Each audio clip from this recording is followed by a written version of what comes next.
আলো রাগে ফুঁসছে। এত রাগ হচ্ছে যে মনে হচ্ছে এখনই গিয়ে ডাক্তার সাহেবের গলা চেপে ধরে জিজ্ঞেস করতে, মেলিনা বিলিটা কে? এই মেয়ের কত বড় স্পর্ধা! ডাক্তার সাহেবের বুকের তিল ছিক বলতেও লজ্জা লাগছে তার। আলোর অস্থিরতা বেড়ে যাচ্ছে। ইচ্ছে করছে কোনো এক ম্যাজিকের সাহায্য নিয়ে সুদূর লন্ডনে গিয়ে তার ডাক্তার সাহেবের সামনে দাঁড়িয়ে জিজ্ঞেস করতে, এটা আপনি কি করলেন? আপনার নগ্ন শরীর আমি ব্যথিত অন্য কেউ দেখে ফেলেছে? এর চেয়ে ভয়ানক কথা আমি কিনা জানতে পারলাম মজার ছলে, অথচ আমাকে দেখুন না, এই আমিটাকে আপনি ব্যতীত অন্যকে স্পর্শ করতে পারিনি, না বিয়ের আগে না বিয়ের পরে। বিয়ের আগে হয়তো নিজেকে নিজের জন্য শুদ্ধ রাখতে চেয়েছি, কিন্তু আপনি আমার জীবনে আসার পর থেকে আপনি যেন আমার সব হয়ে গেলেন। আপনার হাসি কান্না আপনার স্পর্শে আমার শরীরে বেঁচে থাকার কারণ হয়ে উঠল। আপনি আমাকে যেভাবে ভালোবাসলেন আদর করেছেন, আমি তো সেই আদরের স্পর্শ থেকে নিজেকে টেনে তুলতে পারলাম না। কেন পারলাম না? আর সেই আপনি কি করলেন? আলো যখন মেঘালয়ের ওপর হাজারটা অভিমান অভিযোগ করছিল, ঠিক তখনই তার দরজায় নখ হচ্ছে। আলো নিজেকে ধাতস্থ করে বলল, এসো আম্মা। সিতারা বেগম মলিন মুখে মেয়ের ঘরে প্রবেশ করলেন। আলো ভুল করেও মায়ের মুখের দিকে তাকাচ্ছে না, কারণ মমতাময়ীর মুখের দিকে তাকালে সে আজ নিজেকে সামলাতে পারবে না, কেঁদে ফেলবে। অথচ এখন কান্নার সময় না, এখন সময় নিজের জীবনের অগোছালো অধ্যায়কে গুছিয়ে নেওয়ার, যে অগোছালো জীবনের একমাত্র সে নিজেই। সিতারা আলোর পাশে গিয়ে বসলেন নীরবে। মেয়ের মুখের দিকে তাকাতে দেখতে পেলেন মেয়ে মাথা নিচু করে রেখেছে। সিতারা দীর্ঘ শ্বাস ফেলে জানলার বাইরে সন্ধ্যা নামা আকাশের দিকে তাকিয়ে মেয়েকে উদ্দেশ্য করে বললেন, এতগুলো বছর মনে হয়নি তোর বিয়ে হয়েছে। মনে হচ্ছিল তুই এখনো আমার একারই মেয়ে রয়ে গেছিস। তোকে যে কোনো এককালে বিয়ে দিয়েছি তাও ভুলে গিয়েছিলাম, কিন্তু আজ এই গোধূলি লগ্নে এসে মনে হচ্ছে তুই সত্যি সত্যি আমার পর হয়ে গেছিস। অথচ তোকে যেদিন বউ বেশে ঘোড়ার গাড়িতে চড়িয়ে বিদায় দিয়েছিলাম, সেই দিনও মনে হয়নি তোকে আমি বিদায় দিয়েছি সেই কবে। আজ তোকে আমি বিদায় জানাবো কেমন করে? আমার যে বুকটা কেমন দুমড়ে মুচড়ে যাচ্ছে। কথাগুলো বলতে বলতে সিতারা হাওমাও করে কেঁদে ফেলল। আলোর চোখের জল টুপটাপ করে গড়িয়ে পড়ছে। সিতারার কান্নার আওয়াজ শুনে ড্রয়িং রুমে থাকা ইতি, কাব্য এবং তীব্র প্রথমে অবাক হয়, পরক্ষণেই তারা বুঝতে পারে মেয়ের বিদেশ যাওয়ার যাত্রায় হয়তো এই কান্না। মা মেয়ের মাঝে গিয়ে তাদের একান্ত বোঝাপড়ার সময়টাকে নষ্ট করা যাবে না ভেবেই তারা অপেক্ষা করছিল সিতারা বেগম এবং আলোর ফিরে আসার। সিতারা বেগম কাঁদতে কাঁদতে আলোর মাথায় হাত রাখলো। আলো চোখ বন্ধ করে মায়ের স্পর্শটুকু অনুভব করলো। তারপর টের পাচ্ছে তার মা বিড়বিড় করে কি যেন পড়ছে। বিড়বিড় করে পড়া শেষ হলে আলোর গায়ে ফু দিয়ে সরে গেলেন সিতারা। এবার আলো বুঝতে পারলো যে তার মা তাকে দোয়া পড়ে ফু দিয়েছে। সিতারা চোখের জল মুছে আলোর ডান হাত ধরে বলল, চলেই তো যাবি, একবার আমার মুখের দিকে তাকাবি না? নাকি আমি সৎ মা বলে আমার জন্য কোনো কষ্ট অনুভব করছিস না? শেষের বাক্যটি শুনে আলো বিস্মিত হয়ে যায়। মায়ের মুখের দিকে তাকিয়ে বিষণ্ণ স্বরে বলে, তুমি সৎ নাকি আপন আমি কোনোদিন তোমার কাছে কৈফিয়ত চেয়েছি? আম্মা, তুমি যদি আমাকে পেলে পুষে বড় না করতে, তাহলে আমার বোধহয় এই সুন্দর পৃথিবীটাকে দেখার সৌভাগ্য হতো না। তুমি যদি গত ৮ বছর আগে আমার হাতটা শক্ত করে না ধরতে, তাহলে আজকে ডাক্তার আলোকে কেউ চিনত না। তুমি আমার পাশে ছিলে বলে আজকের আলো আমি। কথাগুলো বলতে বলতে আলো মায়ের কাঁধে মাথা রেখে নরম সুরে বলল, আম্মা, কোনোদিন তোমার কাছে কিছুই চাইনি, আজ দোয়া চাইছি তোমার কাছে। দোয়া করো যাতে তোমার আলোর একটা সুন্দর সংসার হয়। সিতারা বেগম মেয়ের কপালে চুমু দিয়ে মাথায় এক হাত দিয়ে বোলাতে বোলাতে বলল, আমার আল্লাহ তোর মনের সকল নেক আশা পূরণ করুক, আমিন। আলো মায়ের কপালে চুমু দিয়ে উঠে দাঁড়ালো। তারপর মায়ের হাত ধরে ঘর থেকে বের হয়ে এলো। ড্রয়িং রুমে বসে কাব্যের সামনে গিয়ে বলল, ভাইয়া, আমার মায়ের খেয়াল রাখবেন, মাকে যেমন করে রেখে যাচ্ছি এসে যেন ঠিক তেমনি পায়। কথাগুলো বলার সময় আলোর কণ্ঠস্বর কাঁপছিল। সবাই আলোর মনের অবস্থা বুঝতে পারছে। সিতারা বেগম মেয়ের পিঠে হাত বোলাতে বোলাতে বললেন, নাতি নাতনিদের মুখ দেখার আগে আমি কোথাও যাচ্ছি না, তুই আমাকে নিয়ে চিন্তা করিস না, আল্লাহ ভরসা। মায়ের কথা শুনে আলো স্বস্তি ফিরে পায়। সেদিন রাত ৯টা বাজে সিতারা বেগমকে সঙ্গে নিয়ে চট্টগ্রামের উদ্দেশ্যে রওনা হলো কাব্য ইতি। আর আলো রাত ১২টা বাজে এয়ারপোর্টের উদ্দেশ্যে বের হয়ে যায়। ফ্ল্যাট থেকে বের হবার সময় কেবল শান্তর দাদাজানের সঙ্গে দেখা হয়েছিল। শান্ত আলোর চলে যাওয়ার কথা শুনে দেখা করতে আসেনি। আলো যেন এবার স্বস্তি পেল, যাক, মানুষটা তাকে ভুলে যাওয়ার চেষ্টা করছে, এটাও বা কম কিসের। রাত 12টার সিলেটের নিস্তব্ধতা শহরটাকে এক অজানা শূন্যতায় ঢেকে রেখেছে। গাড়ির জানালায় মাথা ঠেকিয়ে বসে আছে আলো। রাস্তার লাইটগুলো একটার পর একটা পেছনে পড়ে যাচ্ছে, ঠিক যেন তার জীবনের স্মৃতিগুলো ধীরে ধীরে ঝাপসা হয়ে যাচ্ছে। ড্রাইভার মাঝে মধ্যে রিয়ার ভিউ মিররে তাকাচ্ছে, হয়তো বুঝতে পারছে পেছনের সিটে বসা মেয়েটার ভেতরে ঝড় চলছে। আলো চোখ বন্ধ করলো, কিন্তু চোখ বন্ধ করলেই ভেসে উঠছে সেই মুখটা, ডাক্তার সাহেব। তার বুকটা মোচড় দিয়ে উঠল। যার জন্য এত আয়োজন করছে সে মেনে নেবে তো? হঠাৎ মনে হলো এই শহরের প্রতিটা রাস্তা, প্রতিটা বাতাস, প্রতিটা দেওয়াল, সব কিছুতেই যেন বিগত জীবনের স্মৃতি, অস্তিত্ব লেগে আছে। সে কি সত্যি পারবে এগুলো ছেড়ে চলে যেতে? না, তাকে পারতেই হবে, কারণ কিছু ভালোবাসা ধরে রাখতে গেলে নিজেকে ভেঙে ফেলতে হয়। সিলেট এয়ারপোর্টে পৌঁছানোর পর আলো ধীরে ধীরে গাড়ি থেকে নামলো। চারপাশে মানুষজনের ভিড়, কোলাহল, তবুও তার কাছে সব কিছুই নীরব মনে হচ্ছে। চেক ইন শেষ করে বোর্ডিং পাস হাতে নিয়ে এক কোণে গিয়ে বসলো। মোবাইলটা হাতে নিল। ইমেলের স্ক্রিনে একটা নাম বারবার চোখে পড়ছে, ডাক্তার সাহেব। আঙুলটা থেমে আছে সেন্ড বাটনের ওপর। ইমেল সেন্ড করবে কি করবে না, না করবে না। ইমেলে কি বলবে সে? আমি আসছি, নাকি মিলিকে জিজ্ঞেস করবে? ব্যাপারটা টোটালি হাস্যকর।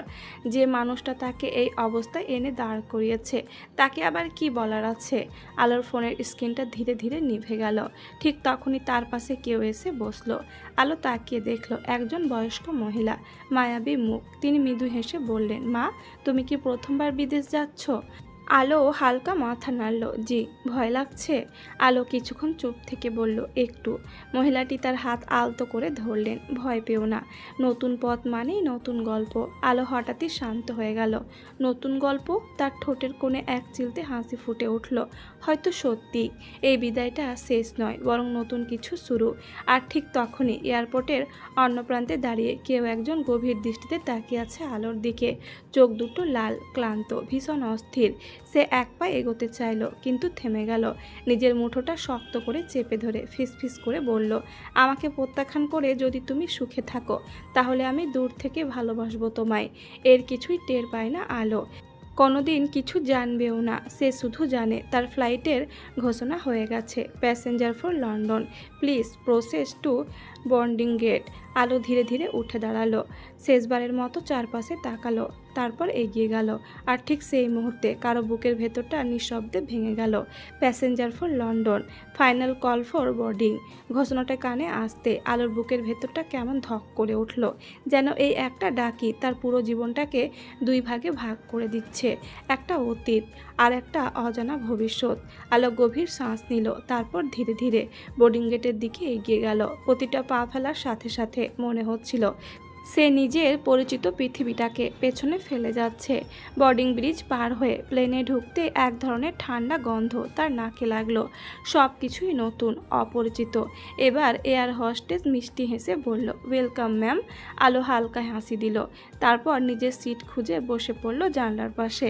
জানলার বাইরে তাকাতে দেখতে পেল অন্ধকার রানওয়ে, ছাড়িয়ে থাকা আলো, ঠিক যেন তার জীবনের মতো।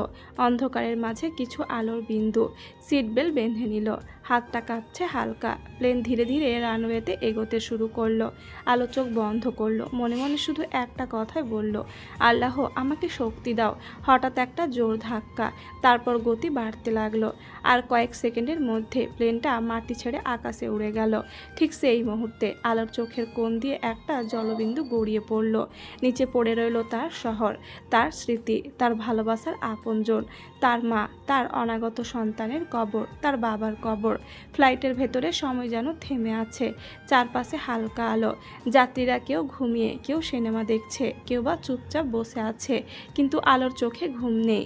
সে জানালার বাইরে তাকিয়ে আছে। অন্ধকার আকাশে ভাসছে প্লেন, আর নিচে অসংখ্য ছোট ছোট আলোর বিন্দু, যেন দূরের শহরগুলো। হঠাৎ পাশ থেকে একটা কণ্ঠ, ঘুমাচ্ছেন না?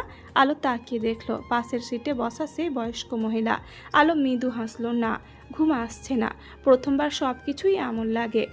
আলো কিছুক্ষণ চুপ করে রইল, তারপর ধীরে বলল, কিছু কিছু জিনিস পেছনে ফেলে আসা খুব কঠিন। মহিলাটা বুঝে ফেললেন, কিন্তু মা, কখনো কখনো ছেড়ে যাওয়াটাও সবচেয়ে বড় সাহস। আলো আর কিছু বলল না, শুধু জানলার বাইরে তাকিয়ে রইল। তার ভেতরে ঝড়টা একটু একটু করে শান্ত হচ্ছে। কয়েক ঘন্টা পর, ladies and gentleman, you are now approaching London. ঘোষণাটা শুনে আলোর বুকটা আবার ধক করে উঠল। সে জানালার দিকে ঝুঁকে তাকালো। নিচে ধীরে ধীরে ভেসে উঠছে এক বিশাল শহর। আকাশ এখন হালকা ধূসর। ভোরের আলো ফুটতে শুরু করেছে। নিচে অসংখ্য বিল্ডিং, সোজা সোজা রাস্তা, গাড়ির সারি, সব কিছু এত গোছানো, এত ভিন্ন। আলো মুগ্ধ হয়ে তাকিয়ে রইল। তার মনে হলো সে সত্যিই একটা নতুন পৃথিবীতে পা রাখতে যাচ্ছে। প্লেনটা ধীরে ধীরে নিচে নামতে লাগলো।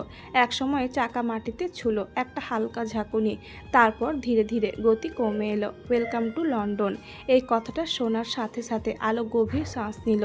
তার ঠোঁট কাঁপছে, চোখে জল চিকচিক করছে, কিন্তু সেই জলটা আজ কষ্টের না, এটা এক নতুন শুরুর। প্লেন থেমে গেল। যাত্রীরা একে একে উঠে দাঁড়াচ্ছে।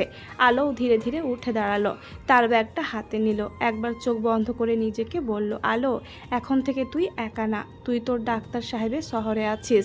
তারপর সে প্লেনের দরজার দিকে এগিয়ে গেল।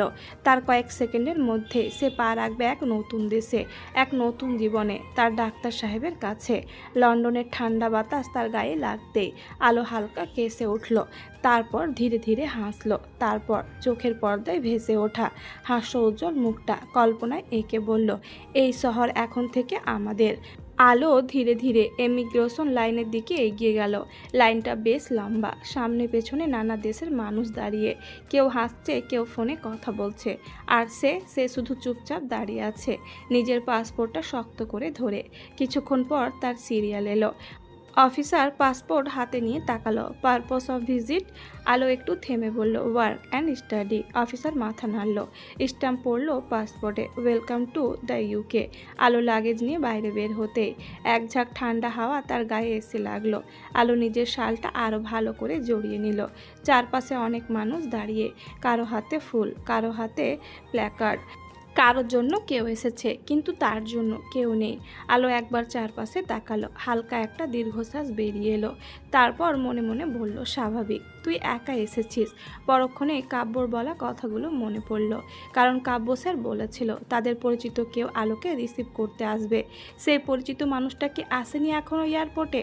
আলো যখন আকাশ কুসুম ভাবতে ব্যস্ত, ঠিক তখনই কেউ বলে উঠল, excuse me, are you doctor Tamanna? আলো চমকে উঠে তাকালো। একজন লম্বা স্মার্ট যুবক দাঁড়িয়ে আছে সামনে, হাতে একটা ছোট প্ল্যাকার্ড। ডাক্তার তামান্না? আলো একটু অবাক হয়ে বলল, জি, আমি ডাক্তার তামান্না ইসলাম আলো। ছেলেটা হালকা হেসে হাত বাড়ালো। I am Arham, I was sent to pick you up. আলো ভুরু কুচকে তাকালো। সেন্ট? কে পাঠিয়েছেন? ছেলেটা এক সেকেন্ড থেমে বলল, ইউ অল নো সুন। আলোর ভেতরটা কেমন কেঁপে উঠল। কে হতে পারে? সে কি? না না, অসম্ভব। গাড়িতে বসে জানলার বাইরে তাকিয়ে আছে আলো। লন্ডনের রাস্তা, লাল বাস, আলো ঝলমলে সাইনবোর্ড, সব কিছু যেন সিনেমার মতো লাগছে। কিন্তু তার মাথার ভেতর শুধু একটাই প্রশ্ন ঘুরছে, কে পাঠিয়েছে? হঠাৎ আরহাম বলল, লং ফ্লাইট?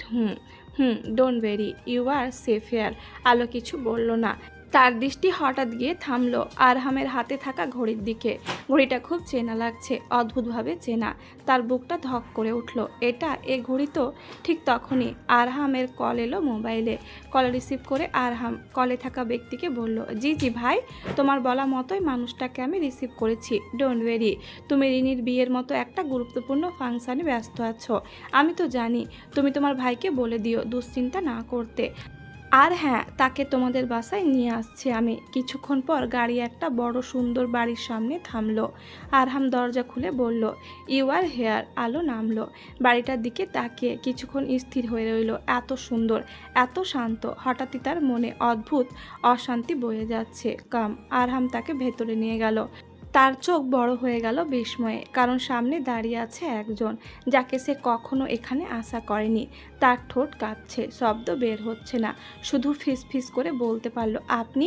আর আলোকে দেখে সেই মানুষটা দুর্বল হয়ে যেন ধীরে ধীরে এগিয়ে এসে বলল,